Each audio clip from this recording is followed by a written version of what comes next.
Magandang umaga mga kabay. So meron po akong approved repair dito mga kabay. 39289 letter B. Ang model nito mga kabay, D25133. Ayan. So ang papalitan dito mga kabay, ayan. Spindle. Ito po yung spindle niya, buo na po. Kasama na yung spring tsaka gear. Tapos yung kanyang cooler. Ayan. At yung cap.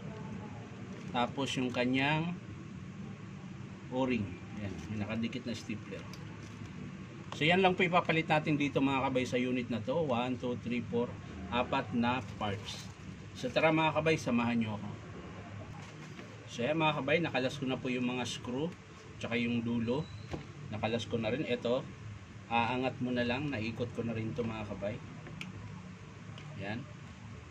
So babalik lang din natin to mga kabay dahil hindi pa naman po ito sira.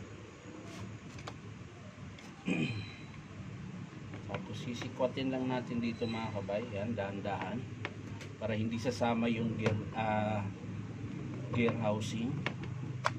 Yan.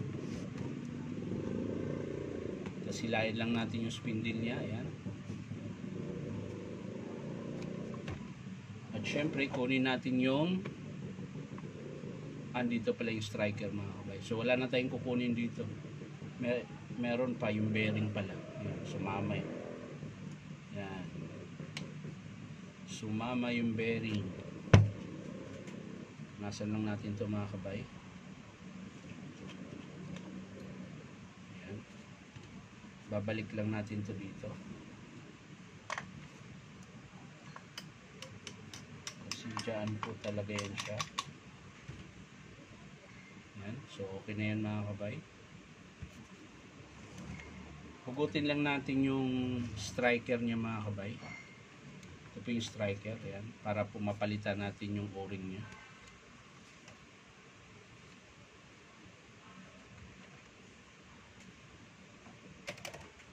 Ayan, tapos sisikwatin lang natin. Ayan. Ito yung luma mga kabay. So papalitan natin ng bago. Ayan. Check natin kung sumasabit siya. Okay. Okay. So, lagyan lang natin ito ng grasa. Ayan. Konti lang. Ayan. Tapos lalagyan na natin yung bagong spindle. Ayan mga kabay. So napakadali lang po maglagay niyan dahil buo na po yan. So diretso na po salpak. Ayan. Tapos ito sasara natin. Ay teka lang.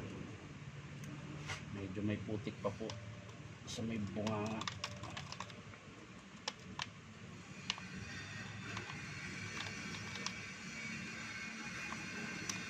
So yan, okay na mga kabay. Nasalpak na natin to.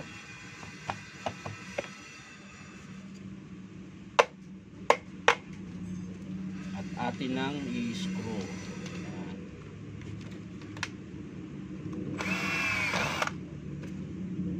Sa kabila.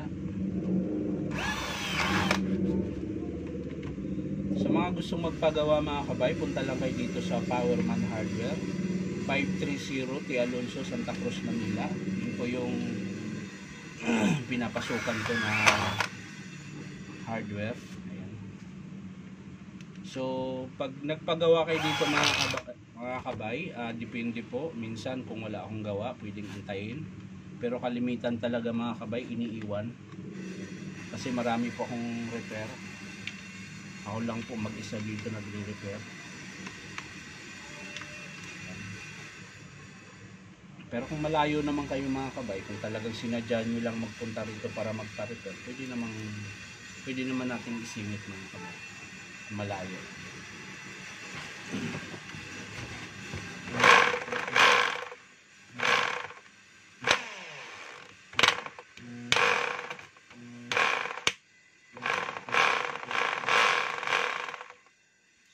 Kabay, babalik na natin.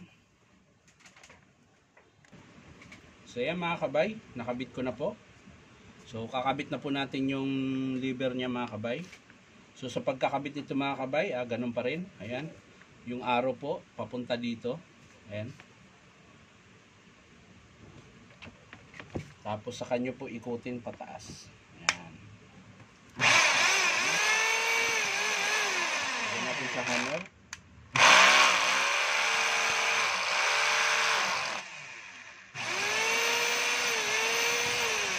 Tapos syempre lalagay na natin yung kanyang spring washer. Yan. Tapos yung bulitas. Ayan. Yan po yung naglalak sa talim pag pinasok na natin.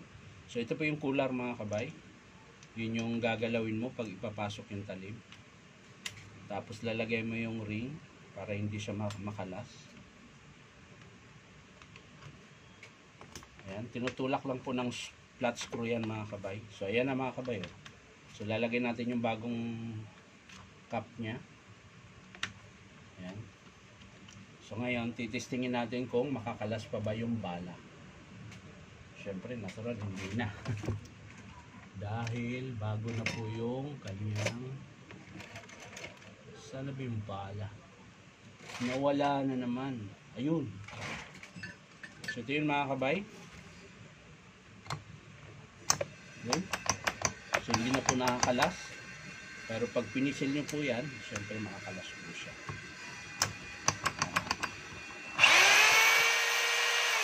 Testing na lang natin yung hammer mga kabay kung meron. Ayan, lagay natin yung hammer. Dito po natin yung testing mga kabay. Ayos na po.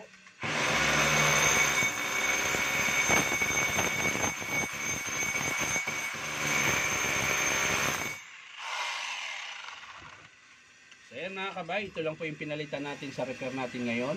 Spindle, cooler, tsaka cap, at syempre yung kanyang o-ring. So maraming salamat mga kabay sa panunood at pa-like and share na rin po. At syempre po, baka naman pwedeng pa-subscribe nyo po ito aking YouTube account na Inom Gabay. So maraming salamat mga kabay. Bye-bye.